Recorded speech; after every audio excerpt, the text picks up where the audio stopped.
Superman कैसा होता है? सुपरमैन कौन होता है?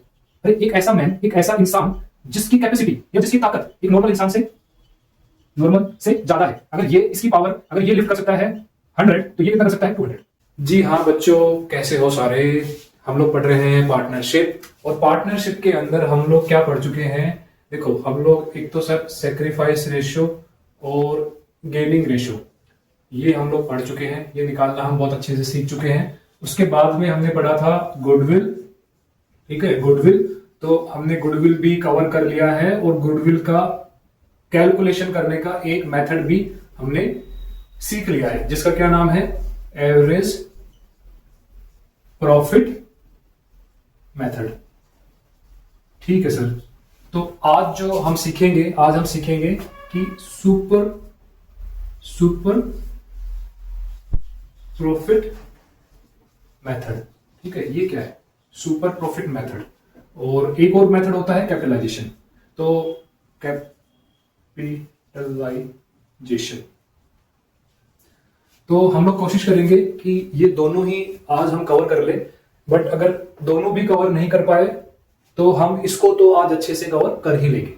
तो पहले हम समझते हैं कि ये जो सुपर प्रॉफिट मेथड है ये होता क्या है, कैसे हम लोग इस मेथड के अंदर हम लोग गुडविल को कैलकुलेट करते हैं। देखो बच्चों, होता क्या है सुपर प्रॉफिट? सबसे पहले इसका फॉर्मूला समझ लेते हैं कि कैसे हम लोग इस मेथड से हम लोग गुडविल कैलकुलेट करते हैं। तो सबसे पहले आप फॉर्मूला समझ लो, super profit multiply by the number of year purchase. ठीक है, तो सर क्या होता है सुपर प्रॉफिट और क्या होता है नंबर ऑफ ईयर परचेज? ये तो आपको क्वेश्चन में गिवन होगा, आपको ये निकालना होगा। देखो सुपर प्रॉफिट क्या होता है, जितना जो एक, देखो सुपरमैन कैसा होता है? सुपरमैन कौन होता है? अरे एक ऐसा मैन, एक ऐसा इंसान जिसकी कैपेसिटी या जिसकी ताकत एक नॉर्मल इंसान से ज्यादा है। अगर ये इसकी पावर, अगर ये लिफ्ट कर सकता है 100, तो ये कितना कर सकता है? 200। ठीक है, तो ये सुपरमैन है। इसी तरीके से जो सुपर प्रॉफिट होता है, जो सुपर प्रॉफिट होता है वो हमारे नॉर्मल से जो जितना ज्यादा होता है प्रॉफिट, उसी को हम क्या बोलते हैं? Super profit. तो सर कैसे कैलकुलेशन करते हैं सुपर प्रॉफिट की? देखो बच्चे, सुपर प्रॉफिट को निकालना बहुत आसान है कि जितना आपका एक्चुअल में, ठीक है, एक्चुअल में, या फिर मैं बोलूं आपका एवरेज प्रॉफिट, ठीक है, एवरेज प्रॉफिट, उसमें से अगर मैं माइनस कर दूं किसको? नॉर्मल प्रॉफिट, नॉर्मल प्रॉफिट, तो ये मेरा क्या निकल के आ जाएगा? Super profit. ये सुपर प्रॉफिट का क्या है? फॉर्मूला है। या तो ये एक्चुअल और एवरेज प्रॉफिट आपको गिवन होगा क्वेश्चन में, या फिर ये आपको निकालना होगा। ठीक है, तो ये आप अच्छे से निकाल लोगे। फिर नॉर्मल प्रॉफिट क्या होता है? नॉर्मल प्रॉफिट आप ये मान के चलो कि सपोज करो कि दो पार्टनर हैं ए और बी, जिन्होंने बिजनेस में पैसा लगाया है। एक ने लगाया है 6 लाख रुपए और दूसरे ने लगाया है 4 लाख रुपए। ठीक है, टोटल जो पैसा लगा है बिजनेस में वो लगा है 10 लाख रुपए। अगर ये 10 लाख रुपए को अगर कहीं और जगह इन्वेस्ट करते और उस पे अगर इन्हें नॉर्मली जो रेट ऑफ रिटर्न मिल रहा होता, तो हम मान लेते हैं एक बार 10%। ठीक है, 10%, तो जो नॉर्मल प्रॉफिट है वो कितना होता? 1 लाख रुपए। तो क्या फॉर्मूला बन गया मेरा? जितनी आपने बिजनेस में कैपिटल लगाई है उसको अगर मैं मल्टीप्लाई करता हूं किससे? रेट ऑफ रिटर्न से, और डिवाइड बाय 100, तो मेरा क्या आ जाएगा? Normal profit. कहने का मतलब मेरा ये है कि सर अगर हम लोग 10 लाख रुपए लगाते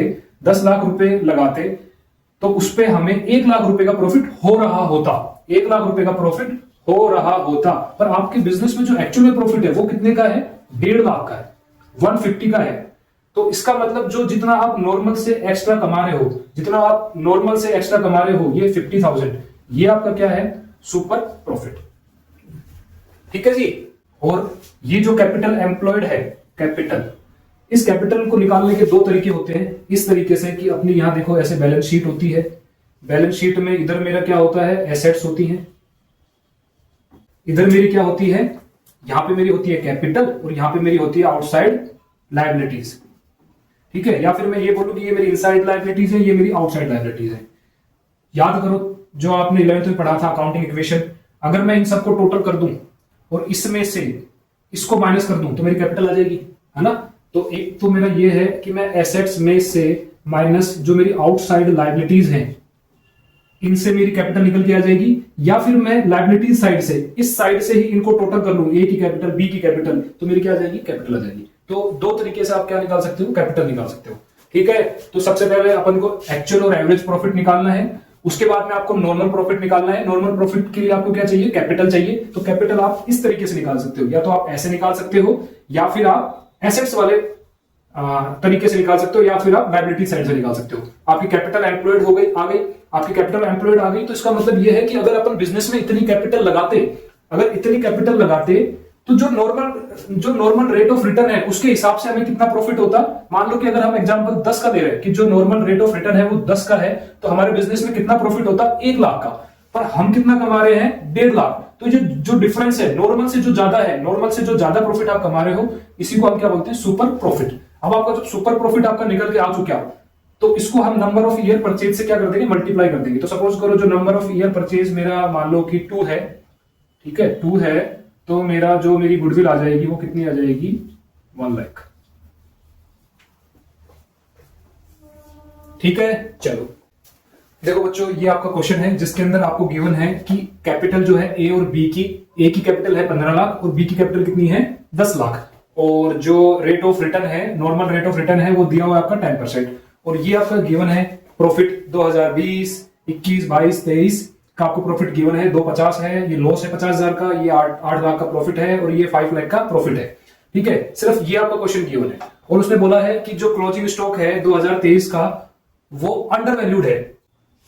जो आपका ऐसे P&L बनता है उसमें आप कैसे दिखाते हो, यहाँ पे सेल्स दिखाते हो, फिर उसके बाद में आप क्या दिखाते हो, क्लोजिंग स्टॉक। तो ये कह रहा है कि जो क्लोजिंग स्टॉक है वो 1 लाख रुपए से कम है। इसका मतलब ये है कि आपने जो इनकम साइड है उसको 1 लाख रुपए से कम कर रखा है। तो हमें एक्चुअल निकालने के लिए हम उसको क्या कर देंगे, वापस से ऐड कर देंगे। ठीक है, तो उसके बाद में जो आपका 2023 का जो प्रॉफिट आ जाएगा आफ्टर एडजस्टमेंट, वो कितना आ जाएगा, 6 लाख आ जाएगा। बाकी में कोई भी एडजस्टमेंट है नहीं। तो जो टोटल आपका जो प्रॉफिट आफ्टर एडजस्टमेंट कितना है, 16 लाख। और उसका अगर 16 लाख का मैं अगर एवरेज निकालता हूं तो मेरा कितना आ जाएगा, डिवाइड बाय 4, और कितना आ जाएगा, 4 लाख। 4 लाख मेरा क्या आ रहा है, एवरेज प्रॉफिट मेरा ये आ चुका है। सुपर प्रॉफिट में से मेरा, अगर मेरे को सुपर प्रॉफिट निकालने के लिए मुझे 2 चीजें चाहिए थी। एक तो मुझे चाहिए थी एवरेज प्रॉफिट या फिर एक्चुअल प्रॉफिट, और माइनस में क्या करता हूं, नॉर्मल प्रॉफिट। ठीक है, तो मेरे पास में ये आ चुका है। अब मुझे ये निकालना है। ठीक है, ये मेरे पास में आ चुका है, अब मुझे ये चाहिए। तो इसमें कैसे निकालते हैं कि नॉर्मली हमने जितना पैसा लगाया और मार्केट में जो नॉर्मल रेट ऑफ रिटर्न चल रही है, ठीक है, उसको मैं अगर मल्टीप्लाई कर दूंगा तो मेरे क्या आ जाएगा, नॉर्मल प्रॉफिट आ जाएगा। तो ए ने जो कैपिटल लगाई है वो 15 लाख और बी ने जो कैपिटल लगाई है 10 लाख। तो सर टोटल हमने जो पैसा लगाया है वो कितना लगाया है, 25 लाख रुपए। अगर 25 लाख रुपए को अगर हम कहीं पे इन्वेस्ट करते तो हमें कितना पैसा मिलता, sir normal rate of return 10 की चल रही है मार्केट में, तो हमें कितना पैसा मिल जाता, सर 2,50,000। तो आराम से हमें क्या मिल जाता, नॉर्मल प्रॉफिट मिल ही जाता। पर सर हम तो ऑलरेडी कितना कमा रहे हैं, एवरेज कितना कमा रहे हैं, 4 लाख। वाह, ये तो बहुत अच्छी बात है। और नॉर्मल प्रॉफिट कितना चल रहा है, 2,50,000। तो इन दोनों का अगर मैं डिफरेंस निकालता हूं तो मेरा डिफरेंस कितना आ जाएगा, 1.5 लाख रुपए। ठीक है, 150। और क्वेश्चन में जो गिवन है, purchase year, number of purchase year वो कितना है, 4। ठीक है, तो ये मेरा क्वेश्चन में कितना गिवन है, 4। तो मैं क्या कर दूंगा, इसको मल्टीप्लाई कर दूंगा 4 से, तो मेरा कितना आ जाएगा, 6 लाख। 6 लाख मेरी क्या आ जाएगी, गुडविल। ठीक है बच्चों, ये हमारा था क्या, सुपर प्रॉफिट मेथड। जो नेक्स्ट जो हमारा टॉपिक है कैपिटलाइजेशन मेथड, वो हम नेक्स्ट वीडियो में कवर करेंगे, क्योंकि एक ही वीडियो में अगर कर देंगे तो वीडियो बहुत लंबा हो जाएगा।